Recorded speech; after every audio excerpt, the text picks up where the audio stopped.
Raposas são lindas e fofas, mas também podem ser ardilosas e até fazer maldades. São assim que elas aparecem em várias lendas japonesas.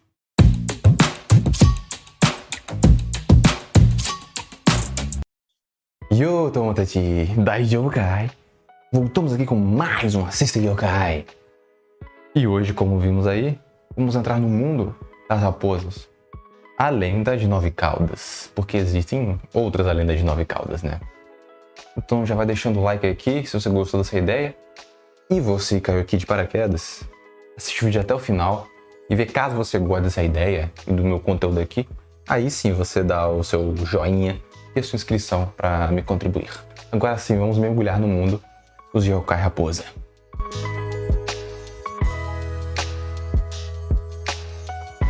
Então, as raposas yokais têm sido um elemento básico do folclore japonês desde vários séculos atrás.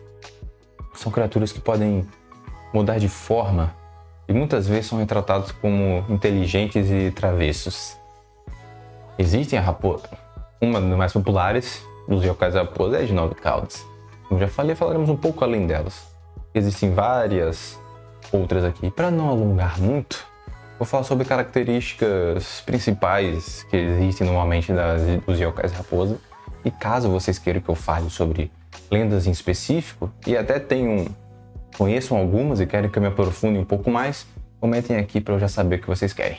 Como eu disse que existem várias lendas, mas no início a maioria delas eram de raposas boas, essas lendas e esses contos.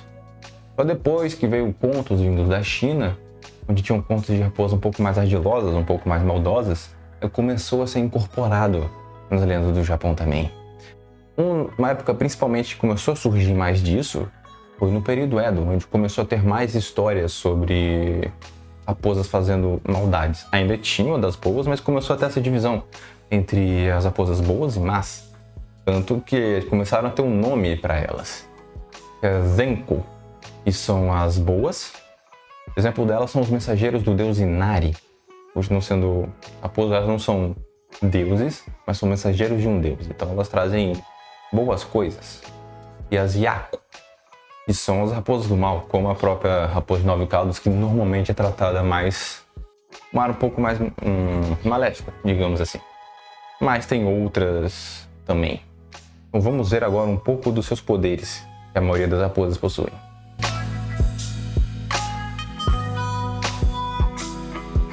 Acho que um que muitos conhecem, já que se gostam bastante da cultura japonesa, é o poder das raposas de se transformar. Podem se transformar em objetos, normalmente se transformam em humanos. Na maioria das vezes é contado histórias de raposas se transformando em humanas, em mulheres. Normalmente as mulheres elas costumam virar mais jovens e mais bonitas. Quando viram homens, normalmente homens mais velhos assim. Isso tem uma explicação que eu falarei um pouquinho adiante. Outro poder é o da possessão, que elas controlam, né? Entram dentro de algum humano e controlam ele. Normalmente elas podem fazer brincadeiras, fazerem coisas ruins, assim, sabe? Às vezes até para difamar essa pessoa que ele está possuindo, como andar pelado por aí, fazer essas coisas assim. Eu li que normalmente é quando esses humanos acabam fazendo coisas ruins com elas.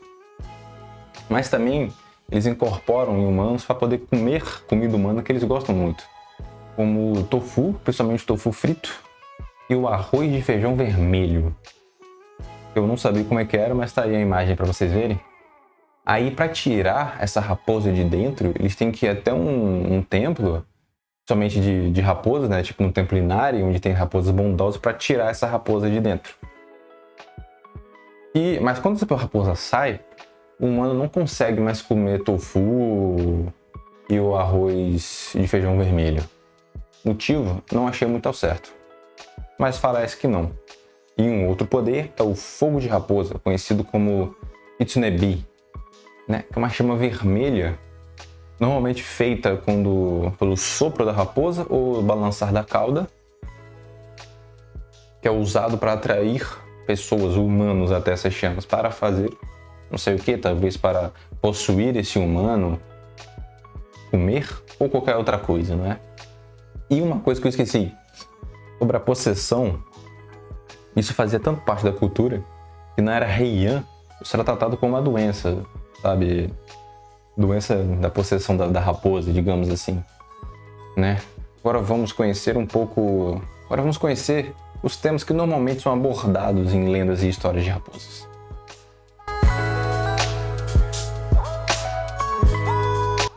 Amor e romance são histórias que são temas que normalmente são abordados em histórias e lendas de raposa. Como eu disse, elas têm capacidade de transformar em humanos, normalmente em mulheres jovens e bonitas assim. Que é onde vem essas histórias normalmente se casando com humanos e tal. Duas histórias disso é Tamamonomae, meu Deus, Tamamonomae e Kuzunoha. Se quiserem que eu explique mais, vocês comentem aqui que eu trago um vídeo sobre cada uma dessas histórias. Mas normalmente é uma raposa, fica de 9 caudas nos dois casos, e se torna uma mulher muito bonita e se casa com um príncipe, coisas assim. Aí tem toda a história aqui, que eu não vou contar porque vai que dá spoiler e vocês não vejam um outro vídeo caso eu faça, não é verdade? E também esse vídeo vai ficar muito longo caso eu coloque isso. Mas também tem de yokais raposas que viram homens para casar com as mulheres também assim, e a gente não sabe por que se é por amor, porque nessas histórias tem um lado bom, que se casa por puro amor, aí tem um felizes para sempre, e tem o de para fazer maldades, às vezes para controlar um rei, fazer maldades naquele país, naquele local que ele governa também.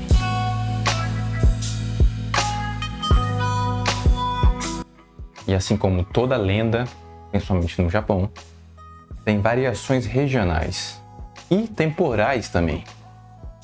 Das próprias lendas que eu falei antes, da Tamamonomae, se eu estiver enganado, da Kuzunoha, existem versões boas e ruins, onde as raposas são más ou boas. Dessa mesma linha, no início, a da Tamamonomae, se eu não me engano, era contada inicialmente como uma coisa boa, ela sendo uma raposa boa. Mas lá no período Edo, essa história vem lá do período Heian normalmente, lá no período Edo, vários séculos depois, talvez por falta de conhecimento, ou por ser muito antiga, não ter conseguido ter preservado a história por completo, os pergaminhos que estavam escritos perderam parte, foi entendido mais como ela sendo cruel e maldosa. Então foi modificada essa história. E cada região tem o seu contato com a raposa. Pode vê-la como algo bom ou algo ruim. E isso reflete nas suas lendas e as suas histórias que são contadas. Então, o que acharam desse pequeno vislumbre e gosto sobre os yokais raposas? E querem saber mais, como eu disse? Comentem aqui que eu faço um outro vídeo sobre raposas. E calma que eu vou fazer um vídeo só sobre a raposa de 9 caudas, que é mais conhecida. Mas para a gente sair um pouquinho da mesmice da de 9 caudas, trazer um pouco mais sobre outras historinhas e coisas sobre as raposas yokais normais, digamos assim, né? Quem chegou até aqui provavelmente deve ter gostado, já deixou o like. Você que não deixou, ainda tem chance de deixar aqui um likezinho, se inscrever para me ajudar, para eu continuar trazendo mais conteúdos aqui para vocês. Então até a próxima sexta-feira e yokai, meus queridos.